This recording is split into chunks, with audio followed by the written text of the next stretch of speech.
Hey, hey, hey, hey. Welcome, welcome. All right, all right. Here we are. Welcome to Dating Differently with Demi and Dr. Conti. And yes, it is just Dr. Conti again. My co host is not here with me again tonight, but she will be back soon. And so we're going to dive right in. I've gotten your questions, I've gotten your comments. So we're going to be talking about the cost of being too accessible. All right, the cost of being too accessible. So share this information. For those who do not know who I am Dr. Conti Terrell, and I am super happy to be here with you all tonight. Both Demi and I have combined our expertise so that we can create a strategic roadmap for you so that we can help you first prepare to have a healthy relationship and healthy love life, and then to confidently choose with clarity and sustain the right relationships.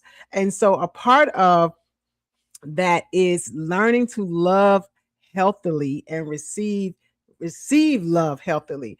And so, when you are too accessible, a lot of times it breeds a lot of stuff. It breeds uh people using you, people taking advantage of you, people not respecting you, all of those things. So if you are watching, whether you're watching from YouTube or Facebook or Instagram, I want you to chime in on this conversation.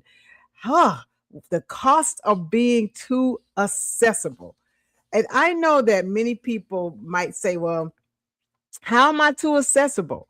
So let me talk about, first of all, what that looks like. What that looks like. Hey, how are you doing over there? I see I think it's a rain Ford. Glad to have you. So listen, it looks like this. Always being available when even when you're tired or exhausted. It looks like answering the call on the first call or the first ring or the first text.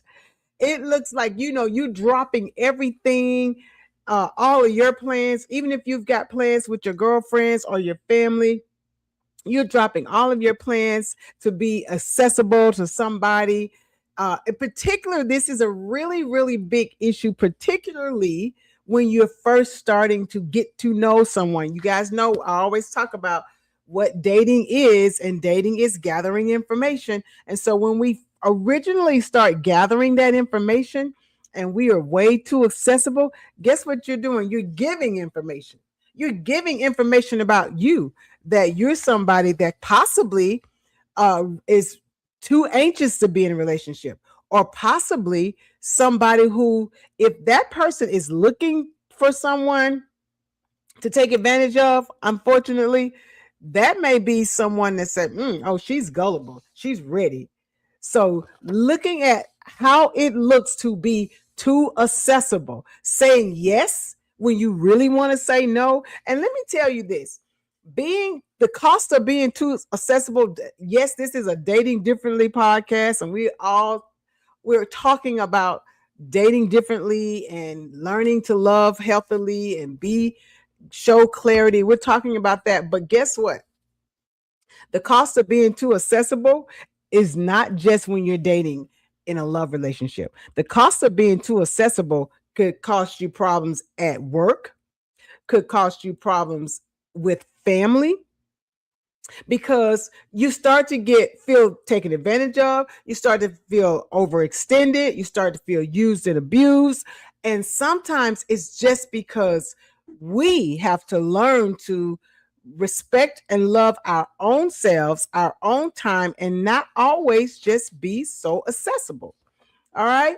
So I want you to think about this. Have you ever felt drained from always being the one that people come to? Have you ever felt drained from always being the one that people come to? If that has been you, and many of us have been there, many of us, particularly if you are an overgiver, if you're someone who's extremely compassionate, look, I could raise my hand to both of those. If you're someone who's extremely compassionate, if you're an overgiver, if you're the one people come to all the time, or you're the one that's responsible, or you're the one that's, like I said, dependable, you can easily get drained. You can easily become drained from being the person that people come to all the time. Hi, Elijah. So, what I want to talk about is, why do people take advantage of constant access? Why do people take advantage of constant access? So, familiarity, if everything is always familiar, it breeds comfort. You become comfortable with what's familiar. And that doesn't always breed respect. So people may be coming to you or asking you or going because they're familiar with you. They're comfortable with you. You're the one that is going overboard. You're the one that's going be above and beyond. So why is this a problem when it comes to dating? Because when it comes to dating, we want to make sure that I always say, we have 2 eyes to watch closely, 2 ears to listen closely, and 1 mouth to talk less. Because you want to watch and you want to listen, but if you're constantly giving, doing, talking, how much are you watching and are you listening? And sometimes we can overgive and be so accessible that we miss out on watching to see, are they going to be accessible to us? Are they going to be consistent with to us? Are they going to be clear, show clarity and what they want with us? And what I found in counseling, as well as coaching and as a relationship expert and healthy relationship strategist, that's the main thing, is healthy relationship. What I found is, sometimes when you can have somebody that's a healthy person, I always say healthy attracts healthy, sick attracts sick. You can find someone that is healthy, but if you're constantly giving and doing and overly being accommodating, they feel like, wow, I don't have a chance to show her or him, it could be either way, how much I care. Then it starts to feel like you're being it's a swamp, like you're swamped with this person, or it's too much, like they're just too much, and it's like overgiving and overkill. And you don't want anybody to feel like it's overkill. You want it to be reciprocal. You give, they give. You give, they give. You receive, they receive. And in the beginning, when you're watching, you're trying to see if they are they a giver, particularly if it's a male. You want to make sure that people talk about soft girl era and all that, but it's not even necessarily about that. It's about, is this person living in their masculine energy? Because if they're not, and you're constantly giving, then you're going to attract someone in their feminine energy. And that has nothing to do with male or female. That has nothing to do with gender. That has to do with the fact that I don't have to do anything, because that person is doing it for me. And that could be a male that stepped back and say, I don't have to do anything because that person is doing it for me. Or that could be a female that steps back and say, let me just see how much this person is going to do. Welcome, Tanya. Welcome, Lori. Some people feel like they need to prove themselves worthy. They don't know their worth. And you're super, super right. Super, super right. And a lot of times I'm always talking about, are you dating from a whole and healed place? And I have on my site the relationship lab, and I should put, well, it's going across the bottom ticker where you can check and see if you're dating from a whole and healed place. Because just like this, the question, the comment here states, if you feel like you got to prove who you are and you got to show them you're a good person and you got to give and be accessible to someone to prove your worth, that is a huge indication that you are not dating from a whole or healed place. That's a huge indication. Loyalty to a fault. This is a good one. Loyalty to a fault and being overly empathetic is often bred from some insecurity. Yes, it is bred from some insecurity. And sometimes that insecurity could be abandonment issues. Are they going to leave me if I don't do for them or show them? Or will they really like me? Or I need to get them to like me before they really get to know me, because they may not feel that they're lovable or likable. So great. You're absolutely right. You're absolutely right. But we train people how to treat us. We train people how to treat us. And someone said to me one time, and it just, I have never forgotten it, because I never thought that people could possibly see it this way. But this person said to me, Dr. Conti, but I've been good to them and I've been giving them to them and I've been treating them so well. And so I'm training them how to treat me. And I was like, what do you mean?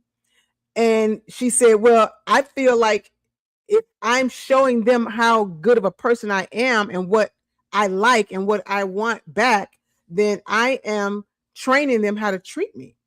I said, are they reciprocating? Are they giving it back? The person said no. And so obviously me training them how to treat me is not working. I said, because that's not what that means. We train people how to treat us. I said, what you have trained them to do is that I don't have to give. I don't have to do anything, because this person is showing me and giving to me, and I'm not reciprocating, and they keep doing it. You just train them that I don't have to, because you are, and you are irregardless to what I'm doing. So we have to be really, really careful. We have to look at, am I overly accessible? Am I an overgiver? And why? Why is that? Why is that?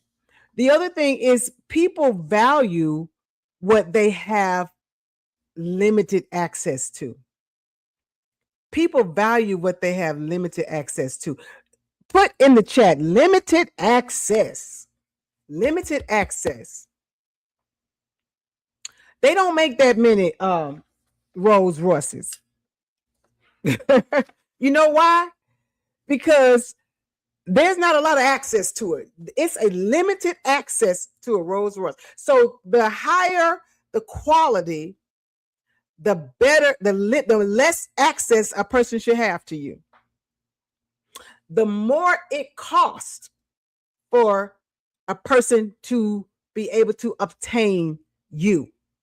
Limited access. So when there's a plethora of access, that indicates to someone that this is not something of value. This is not something that is of worth. Limited access. So be careful, because you don't want to overgive out of your, to the point that you're just, anybody can have you. Anybody can have your time. Anybody can have your ear. Anybody can have your attention. Anybody can have you at any time. That's not a good sign. People will easily take advantage of those who feel that they have to overly give. Some people prioritize convenience over connection. It's convenient. I was listening to someone and they said, and I'm a perfume person. I'm a perfume person. And she was talking about her perfume and that she has a huge thing of perfume in her closet. And I have a perfume tower as well. And she said her favorite perfume is at the very top. So she typically wears one of the ones at the bottom. She said, now I don't wear the ones at the bottom because they're my favorite or because they smell better. I wear them. I wear it more or them more because it's easy for me to access. It's easier for me to just reach right at the lower part of the perfume tower and get that than to be able to have to, she says she have to get on a ladder, climb up to the top, to the ones that are the better ones, but she got to put more work into it because they're not as accessible. And that's what you want.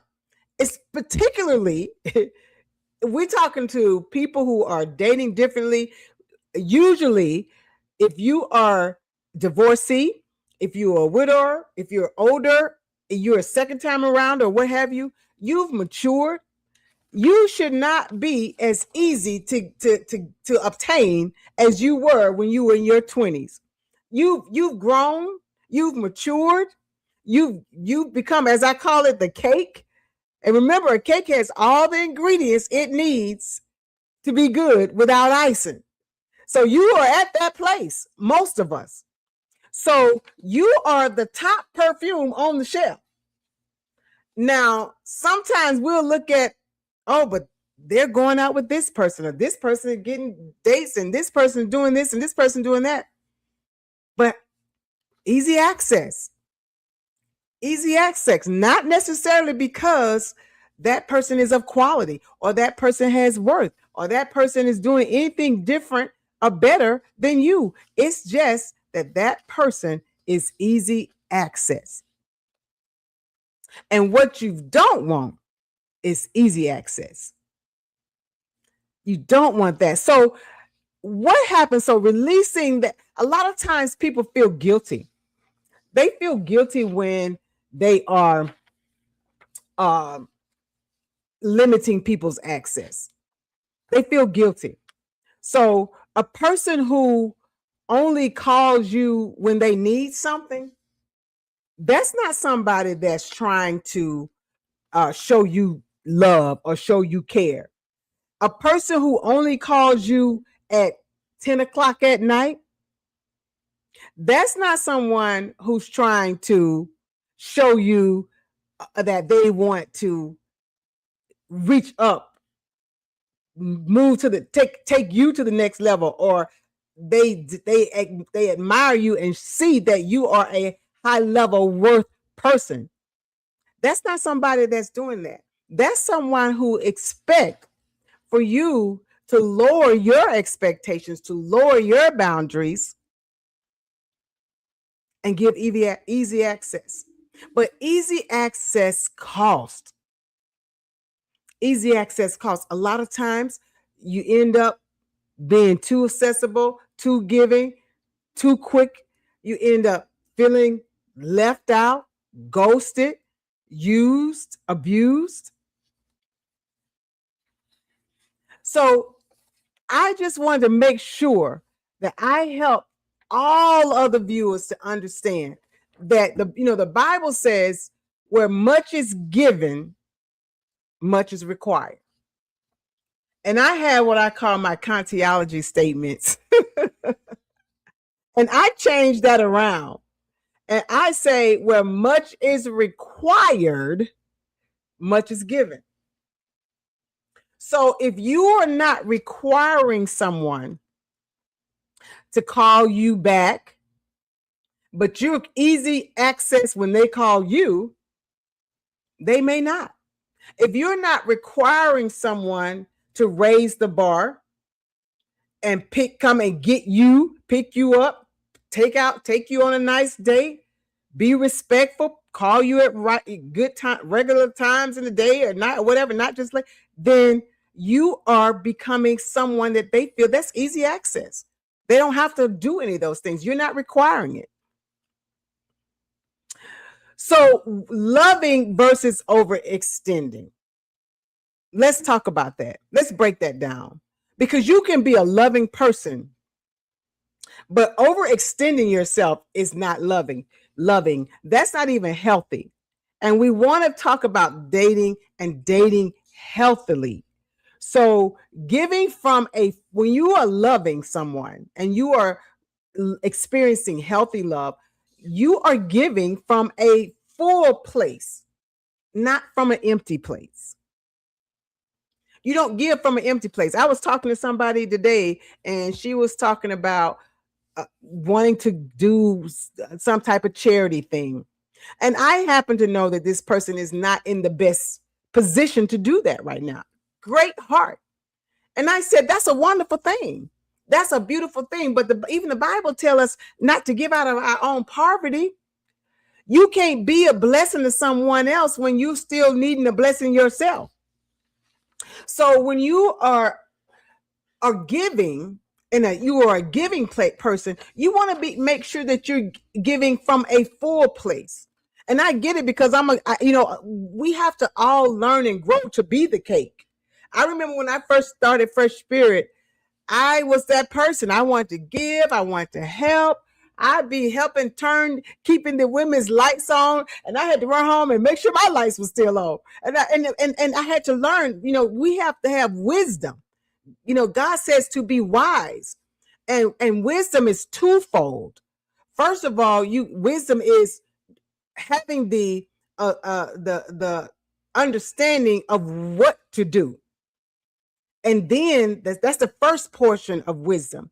And then the second part of wisdom is having the courage to do what you know. So you have to have the wisdom to know what to do, and then the courage to do what you know. And so that's what the old folks used to say, when you know better, you do better. So you may have been overgiving and not even knowing that it was costing you, or you may have felt that it was costing you, but still didn't understand why. A lot of times, and we'll get to this, a lot of times we feel guilty when we don't give. We feel guilty when we can't say no. We feel guilty when we execute our boundaries. The partner who assumes you're always going to be there no matter what, that might be someone who wants to take advantage of you. And we're not talking about, again, loving healthily. We're talking about she going to be there no matter when I show up, or he going to be there no matter how many times I say I'm coming and I don't come. They're going to be right there waiting. That is someone who is taking advantage of you being a good person, thinking you are loving, but really you're overextending yourself. You are overextending yourself. Being present without losing yourself is loving from a healed place. That's loving. Don't lose yourself. Don't lose yourself. Don't lose yourself in the chat. This is a big part of dating differently, because there was, how many times we've dated back in the day and we just totally lost ourselves. You got so enthralled in the person, so enthralled in the relationship, so accessible, you lose yourself. We're learning to be different, learning to date differently. Many of us have gotten it, some of us hadn't, but it's no judgment. This is no judgment. This is about learning to do better for you to get better. You have to see it before you can be it. You have to do it before you can have it. So you cannot lose yourself, because when you begin to give so much that you lose yourself, this is what costs us. This is why we feel like we're drained, we're tired, we're hurt. A lot of times we were talking about our show a couple of weeks ago was about wanting to date again, but the fear of it and why is so hard to get back in the dating game. And a lot of times, a lot of the questions were in the comments were because it was so draining. Well, it was so draining more than likely because you gave too much too soon. You overextended yourself. You gave too many emotions way quicker than those emotions were shown that they were deserved. You just poured out of you, and then that cost you. By the time you realize this was somebody I poured way too much into that did not earn those feelings, then you're drained. Can you talk on the difference between being too accessible and making yourself available for dating? Absolutely. I will. I'll get to that. Absolutely. So choosing to show up, that's one thing. Choosing to show up, that's one thing. Being present without losing yourself, that's one thing. Giving from a full place. Overextending yourself is when you are giving out of obligation and or fear. I feel obligated to do this because this person has done so much for me, or this person is so nice to me, or this person paid for a very expensive dinner. So I feel obligated to do or to answer. When you're making yourself available, that's okay. But making yourself available is also on your time. If you're making yourself available at the last minute, then you are being too accessible. There needs to be a plan. That person needs to say, hey, how you doing? I can't wait to see you this weekend. It's Monday. They're letting you know I want to take you out on Friday. And I would love to pick you up. I've got a really, really cute. You mentioned to me that you like seafood. I'm just going to make up something. And there's a really, really nice place that I want to take you to. And then you still got to look and see, are you available? And if you're not available, you don't break a date that you already had, even though it's your girlfriend, or even though you don't lose. That's a part of losing yourself. If you have something available, you go. If you don't, then you don't. They'll have to reschedule. That's beautiful. I love that. I would love to go, but I've already had plans this weekend. This is how you stay ahead of becoming too accessible. This is how you hold back from becoming too eagerly to be with someone. And let me tell you, healthy people respect that. And again, you're not somebody that every time I call, you just right there waiting with nothing to do. And ladies, you might not have anything to darn do. You really might not. But that doesn't mean every time someone calls, you have to be available. It really does not. Anytime that you're ignoring your own needs, you're going to lend yourself to running into some trouble, because a narcissist and an abuser or a user, that's exactly the type of people that they are going to be looking for. It's like you.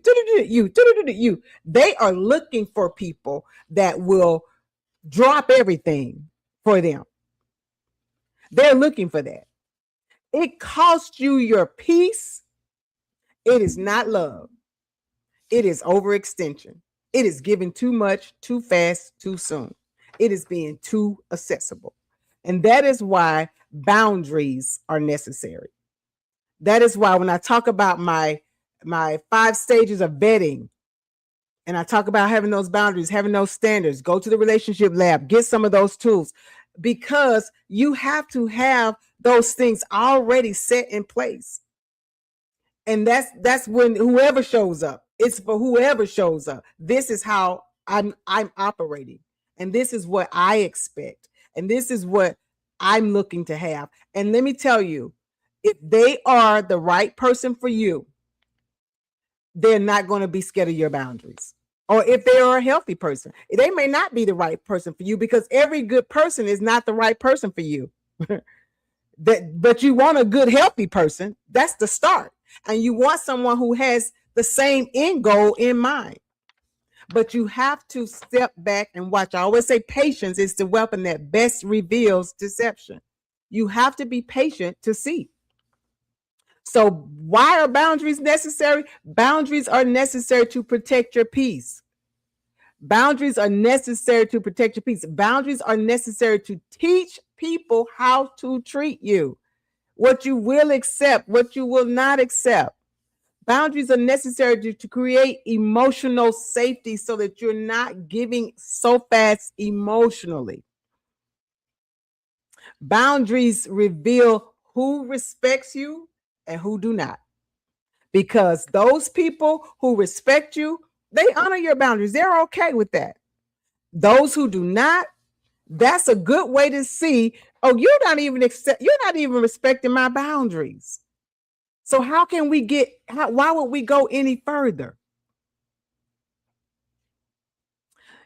And if you're feeling guilty, you've got to release the guilt of setting strong boundaries.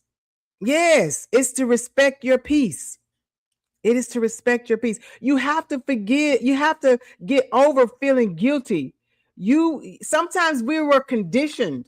We're all products of our childhood. Maybe there was someone in your childhood that made you feel guilty when you did something for yourself. See, not being overly accessible is being true to you and doing something good for you. And sometimes we've been taught that that's being selfish. I need to give. I need to answer. I need to be there. No, it's going to cost you. Sometimes you may equate love with sacrifice. Sometimes you may fear losing people. If I stand up for myself, if I make choices for myself that works for me or my kids or my family. So these are the things I would like for each of us to be sure that we are asking ourselves. I often say we have to ask ourselves the hard questions. We have to ask ourselves the hard questions. No is the complete sentence. No, I cannot do it. Cannot do it. Don't have to always give folks explanations as to why you can't do so. If you're over explaining, that's an issue too. I used to have that. I would over explain because coming from my ex, who was an abuser and a narcissist, anytime I was late, I don't care if it was 5 minutes or 2 minutes, I had to account for every step, every minute, every whatever. So I was late. The lady down the street was stopped. Her car stopped in front of me, or the lady in the grocery store didn't have her wallet and she had to go outside and come back. And so years later, my first book, I talk about the effects of being with toxic people. And years later, after doing the work, I wrote about how that is an effect. I would show up to people a minute late and I'd be, oh, I'm so sorry. This happened and that happened. And they'd be like, Conti, it's okay, baby. You only 5 minutes late. And I realized I was being overly explaining, overly giving, overly accessible because it came from someone toxic. And when you start to date healthy people, there's patterns that has to change. There's patterns that have to be new and different because you want new and different from others. So I'm not going to go over too much more. I had some questions. If you got some, pop them in the chat. I've got a couple that you guys wrote into, Demi and I. So just remember, do not struggle to say no. If you don't feel it, you don't feel it. And it's okay. And this could be for family, friends, dating, or what have you. If you're feeling like I'm giving too much, and remember, like I said, at this point in our age and our time, you have to give to you. You have to do for you. And you want people who are going to come in your life and do the same. Who's going to cherish you, who's going to honor you, who's going to respect your time, who's going to respect your boundaries, and who's not going to want you to be overly giving and overly accessible. You want them to work. You want to be the on the high shelf, person, high level, high shelf. Let me see, do you really want to make the sacrifice? And what I found with men who are operating in their masculinity and not aggressiveness, that's two different things. Men who are operating in their masculinity and they're healthy, they will go out of their way. If you're dating someone and they are not inconveniencing themselves for you, they don't like you like that. They don't like you like that. Those type of men who are healthy, looking for the woman that they want to take care of, love, be good to. And even men, same thing with women. These are people that will they will go out of their way, but it's not to, what I'm trying to say is you want to see the sacrifices, but you don't want anybody you to sacrifice to the point where you feel like they are mistreating somebody or overlooking something for you. And you don't want to do the same thing for somebody else. And a person who is healthy will understand that and respect that. They're going to respect the time that they get with you, but they're going to make sure that they give you the time that you need and show up like they're intentional, like they're supposed to be there, like they're planning for you. They are putting effort in for you. Effort. You want to see that effort. And if you are too accessible, you may miss out on seeing the effort. Put that word in the chat. Effort. All right, I'm going to end it. I've got a couple of questions here. I hope that helped with your question, Lori. Someone says, and this is kind of like her question as well. What's the difference between being supportive and being used? You can be supportive, but again, when you are supportive, it feels good. When you're being used, it doesn't. I always say that we have an internal navigation system. It's just that we do not listen to it. We don't listen to it. So it is telling you when you're doing something that's supportive. But if you keep giving and doing and being used, then that's going to show up. And you're going to feel taken advantage of and taken for granted. People know you keep saying, I can't do it, but you keep doing it. Then they're going to keep asking you. Then that's going to lead right into being used. How do I set boundaries with someone I love without hurting the relationship? Ooh, healthy boundaries. This is healthy boundaries. If you're setting boundaries and it hurts the relationship, it's not a healthy relationship. It's not a healthy person. It's not a person that you want to continue to have something with long term. And this is why my 5 stages of vetting is important, because you want to make sure that you are setting the boundaries ahead of time before the person comes. So they already know if they haven't passed the boundaries test, then you shouldn't even be in a relationship with them. You don't want to backtrack. Don't take people for granted. Absolutely. And Demi has some great techniques too for when you're dating and spotting things with people who are, when you're first starting in that relationship. We pull our techniques together, our strategies together. So you want to look at what those things that she has that can help with that. I have a lot of stuff to make sure you're ready and you're dating from the right place and you set those boundaries before those people even come into your life. So you want to make sure of that. All right. So one more question. This one is, how do I know when I'm giving too much in a relationship? Well, matter of fact, that needs to be the next that needs to be a next topic, because that's a loaded question. I hate to say it because we do have men on here, we do have men listeners, but I feel like this, a female men like to chase, men like to pursue. It's just how we're built and how we made.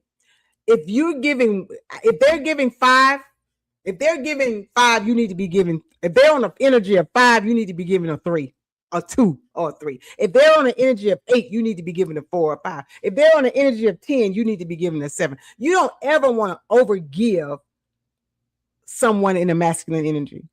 You don't ever want to overgive anyway if you're a female with a male, because what you're going to do then is train that person that they don't have to give. They're taking advantage of you. And if it's a masculine energy, healthy person, you're going to train that person that you, for some reason, you're not ready to allow them to treat you like the queen that you are.